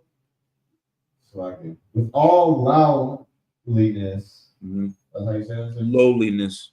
With all lowliness and meekness, with long suffering, forbearing one another. Right. Right. That's humility, lowliness, meekness, long suffering. What does long suffering mean? Anybody? Go ahead. Suffering long. Sorry, I take that. That's all right, crying. Now, your teacher in middle school is not taking that if you use the same words to define it. But yeah, that's it. What else does it mean? A little bit. Go ahead. So I can say to not give up, to endure. So. Right, endure. Long suffering. What does it have to do? Why is it saying this? Read it again. I'm gonna read it too. I'm gonna read the definition. With all lowliness and meekness, with long suffering, forbearing one another in love. Right. Long suffering, having or showing patience in spite of troubles, especially those caused by other people. Being long suffering is what Peter didn't understand. Christ taught him how to long suffer. He said, how many times shall I forgive my brother if he offend me? 7 until 7 times? Christ said, nah, 7 times, 70 times. You're going to be long suffering with this brother. We have to be long suffering with our ribs. Our ribs have to be long suffering with us. If we're not able to show patience in spite of troubles, even though it was caused by someone else, then we will not be having brotherhood. We won't be having sisterhood. That long suffering is allowing us to stay humble. It says meek. What does it say? Lowly and forbearing one another in love. You understand? That mercy, that forgiveness, that patience, that's the same thing the Lord gave to us. You understand? So we can't just wake up one day and it's shut up, bitch, do whatever I say. If you don't do what I say, then you got to kick rocks. That's not how this works, Hakeem. If you think that's what we teach in UBK, you out your goddamn mind. That's not what we teach here. You understand? A woman should obey her husband. A woman should listen to her husband. A woman should do what her husband says. But that is a choice that she has to make. That is a choice that she has to make. You can't force someone to obey you. And the way that you're going to do that is through long suffering, it's through meekness, it's through lowliness, it's through understanding and correction. And that's the same thing that she's going to have to do.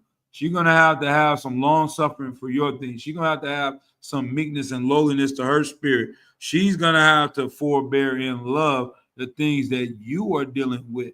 And that way you can move forward. You understand? This is how things got to be. You know what I mean? For us to move forward as a nation, it's the same in any level where we at. Whether it's the men raising up the young brothers, it's the brothers raising their families. They guiding they families. All right. Drop that and give me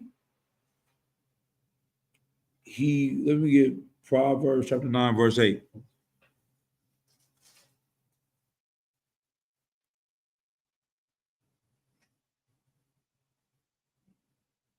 And say, lead by example. They always say that in my slavery. Lead from the front. You understand? A leader is selfless. A leader is someone that is a servant. You understand? In order for us to be leaders of our nation, of our people, that is how we get them to follow us. Man, if it was up to me, I would just grab a whole bunch of guns and make niggas come into the truth. If it's up to me. I wish we could be like Muslims. It's going to be better for you in the long run. You understand? We just start slapping up women and telling them to obey us, and that's it. We're going to have the kingdom of heaven. Don't work that way. You know what I'm saying? We're going to have to use some wisdom and tact. It says, deal with a woman according to knowledge, with knowledge. You understand? Wisdom and understanding, and with them as knowing that they're the weaker vessel in these things. You know what I mean? So today, you learn what it was. It's oftentimes, I hate to use that analogy, but you think he's gonna tell somebody something, and then tomorrow just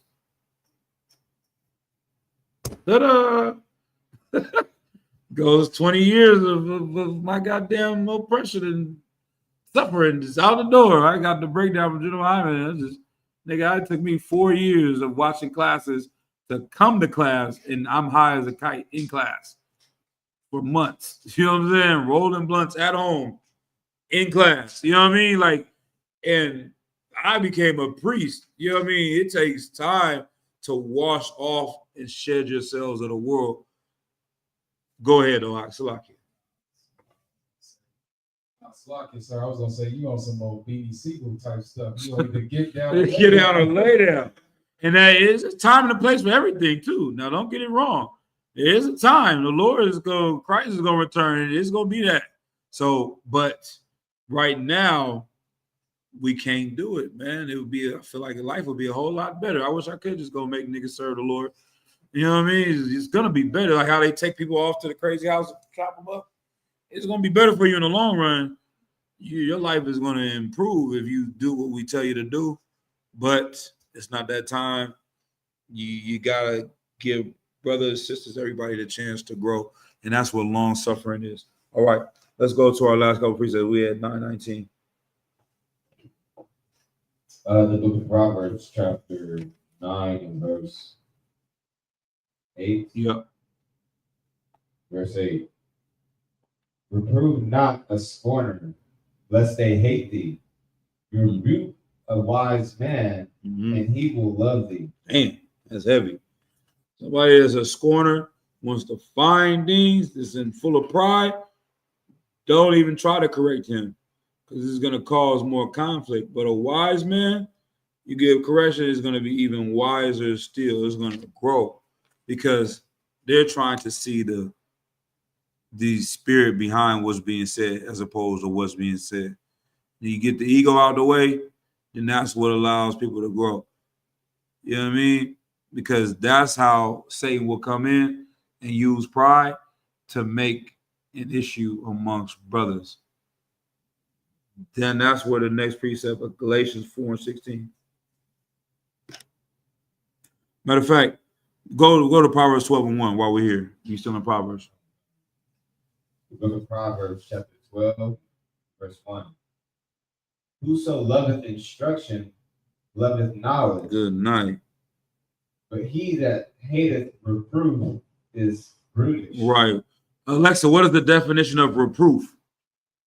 Reproof is usually defined as the act of reproving, censuring, or rebuking. For more, ask me to give you more definitions for reproof. Rebuking, that's another word. I'm about to say the fact. The homosexuals took the rainbow, fake Israelites took the rebuke word. I hate the word. I don't like that word. It's in the Bible, but they just use it in a way that I don't like the way they use it. You know what I'm saying? You don't hear us saying rebuke too much, but reproof is just correction. It's check-ins. That is what that will, if you hate that, then you will become brutish. But if you love instruction, guidance, learning, wisdom, then you're gonna be on a good path, right? Galatians 4:16.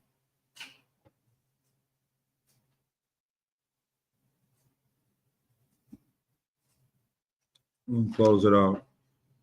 The book of Galatians 4, verse 16. Am I therefore become your enemy because I tell you the truth? Right. Black people, Hispanic people, Native Americans do this every week at camp. They do this online in the comments all of the goddamn time. Someone speaking the truth of what God wants becomes the enemy. We become the ops to everybody. Am I there become your enemy because I tell you the truth? The woman that had an abortion is in pain about it. You tell a woman shouldn't have an abortion, the first thing is, F y'all, throw water at us. Something's wrong with y'all. Nobody cares about the Bible. That's the white man's book. Everything outside of should you kill a baby in the womb or not? All these other things that go on. Y'all need to get a job.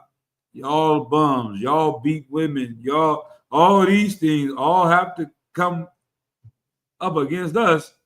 We're telling you the truth that you shouldn't get an abortion. That is pride once again. You know what I mean? It's blinding you from hearing the truth. All right? You will make that person your enemy, but the words they said were true, regardless of who said it or how they said it or when they said it or where they said it. The truth is the truth, regardless of how it was delivered up. You know what I'm saying? And that's that. All right. On the flip side, once again, long suffering. You just can't communicate things a certain way. It goes both ways, right? How you communicate to someone, telling the truth, it is important. Because if you communicate in a certain way, it can prevent someone from hearing these things. So once again, it's being seasoned in the way you talk to each other. That's things we all gotta learn, you know what I'm saying, and grow in. And I've seen it in the truth. It's some things we came up growing up. I seen these wise men get wiser, even in my short time in the truth. You know what I mean? So everybody, we all growing. You know what I mean? Little socket. Proverbs 19 and 20. So Hebrews 12. I'm losing my voice, man.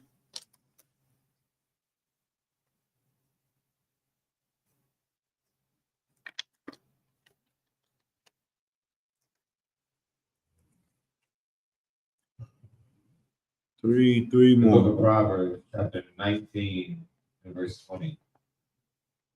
Hear counsel and receive instruction, that thou mayest be wise in thy latter end. Right. Verse 21. There are many devices in a man's heart. Nevertheless, the counsel of the Lord that shall stand. Right. So yeah, hear counsel, receive instruction, that thou mayest be wise in the latter end. The latter end is in the later on. Now is the time to get this wisdom. Now the time is to soak this up. And later in these things, you'll make better decisions in life by gaining these things. All right. Proverbs 15 and 31.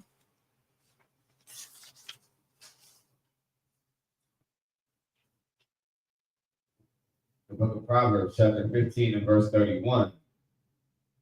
The ear that heareth the reproof of life abideth among the wise, Verse 32. He that refuseth instruction despiseth his own soul, but he that heareth reproof getteth understanding. Mm-hmm. Verse 33. 33. Yeah. The fear of the Lord is the instruction of wisdom, and before honor is humility. Before what? Before honor is humility. Right. Before honor is humility. Once again, his word is opposite of pride. Before honor, before you raised up, you humble yourself and learn. These are the things. Get corrected. Come into the school. It's just the small things that we get corrected and checked on in order to do bigger and great things. You know what I'm saying? If he was as responsible with least or less, can be given more. I'm saying, I'm paraphrasing that horrible, but when you can deal with something small, then you can deal with bigger and greater things. All right. Drop down to verse 32.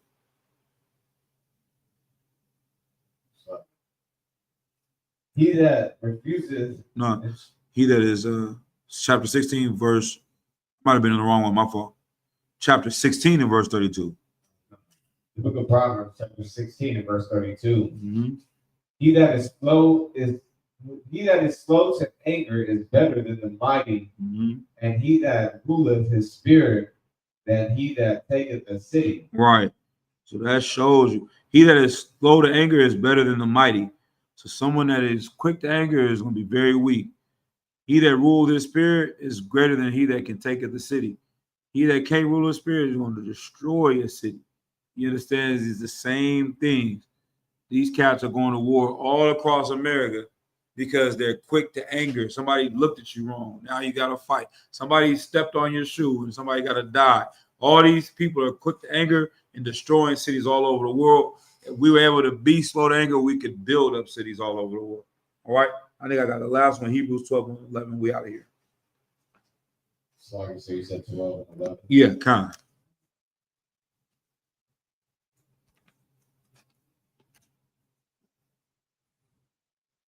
The book of Hebrews, chapter 12 and verse 11.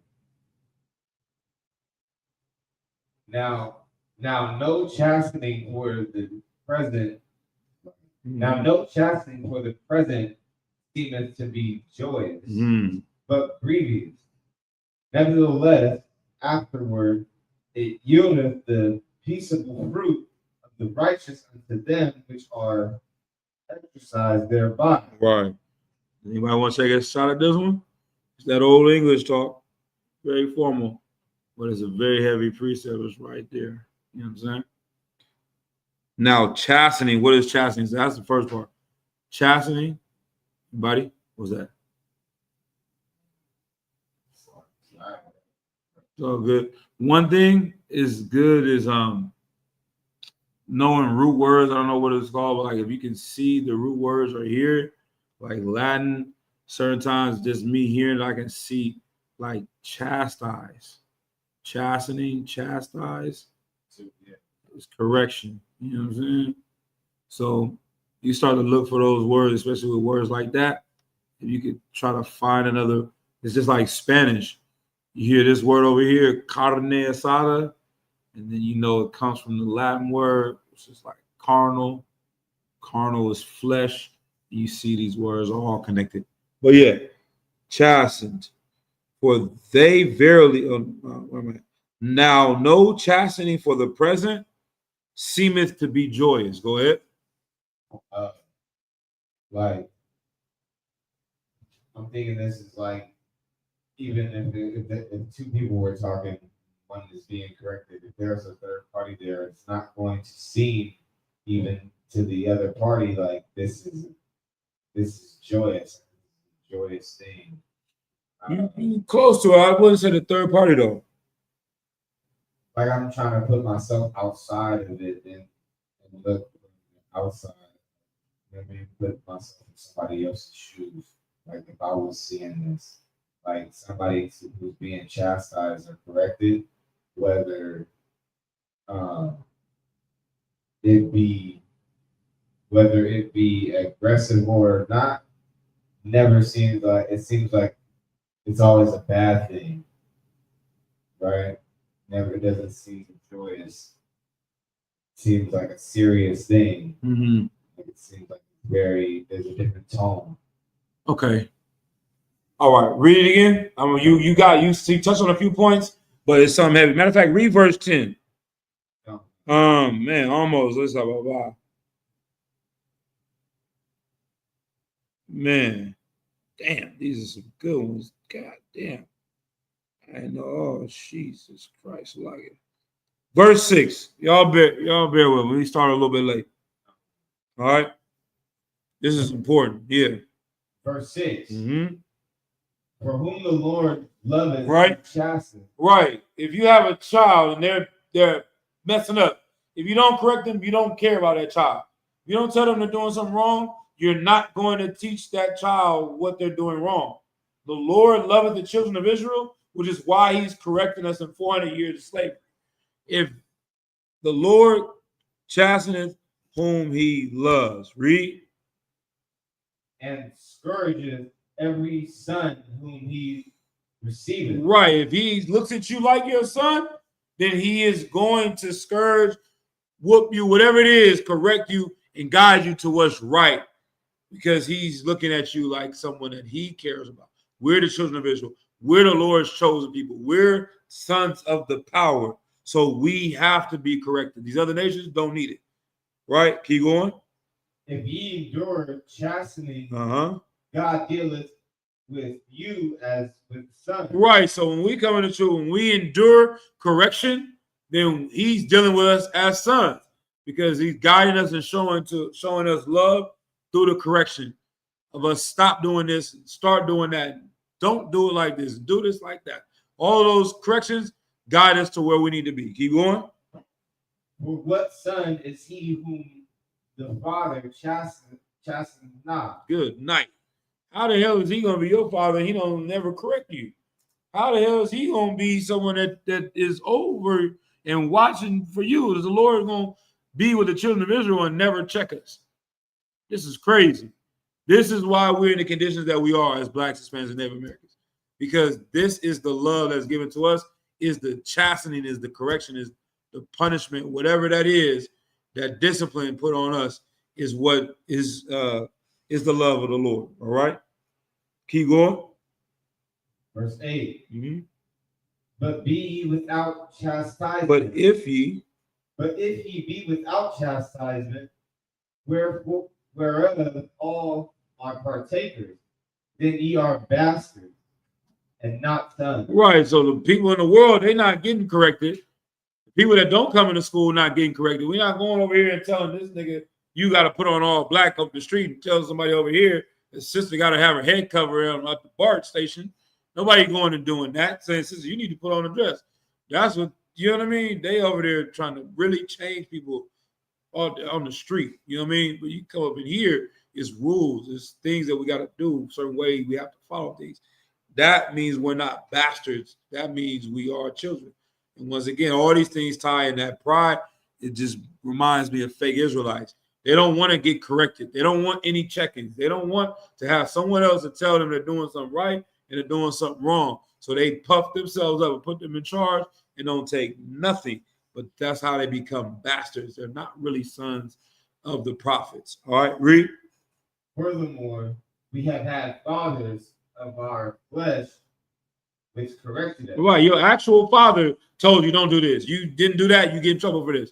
Fathers of the flesh, you're just regular father checked you and corrected you growing up. Read. And we gave them reverence. And you listened to your father. You follow what he told you to do. You obeyed him at certain times. Read. Shall we not much rather be in subjection unto the Father of spirits and live? Right. Should you not rather be in subjection of the Lord? Should you not follow men of the Lord? Should you not obey them? You can follow a man in the world. He telling you to come home at this time, follow that. But he also feeding you pork. You know what I'm saying? He also celebrating Christmas with you. He's leading you to sin, but we would obey his rules. We should follow the Lord's rules. Read. For they verily for a few days chasten us after their own pleasure. But but he for our profit. Right. They corrected you for their own pleasure. Like, this is how my son's going to listen to me, and he's going to work at my business. My son's going to listen to me, and he is going to bring me water whenever I say to bring me water and do what I ask for. But the Lord's correction is for your profit. That correction is to better you and help you out. Read. That we might be partakers of his holiness. Right. Verse 11. Now no chastity. No correction.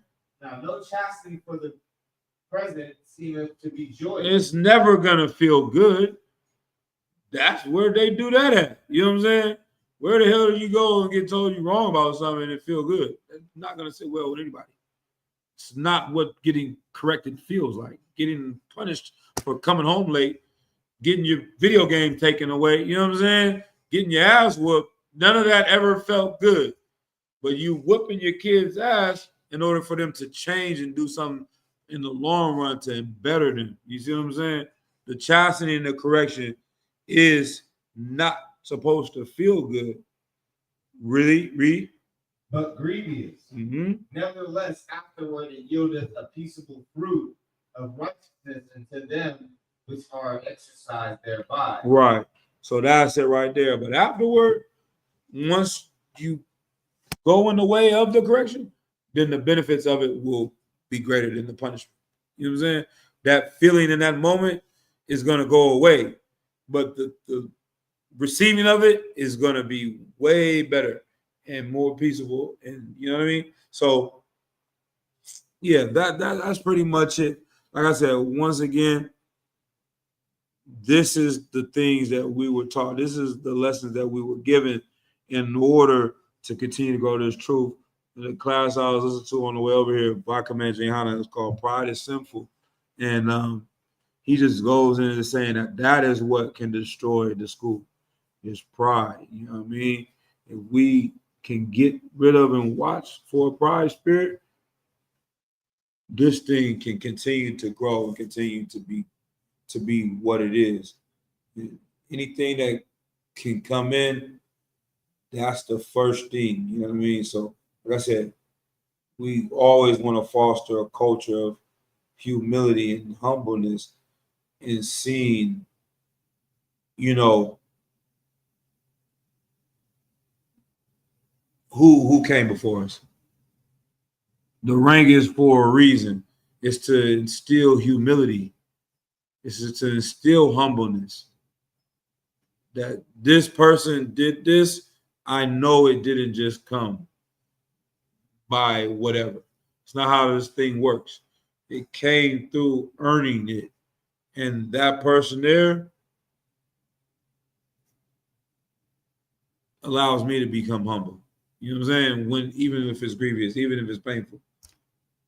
That's what can humble me. You know what I mean? So, you know, anybody questions, any comments before we head out? I know we way over the time. Maybe we're just gonna head out. You know. All right. Shalom. Y'all about to show thumb. Y'all about to show. Okay.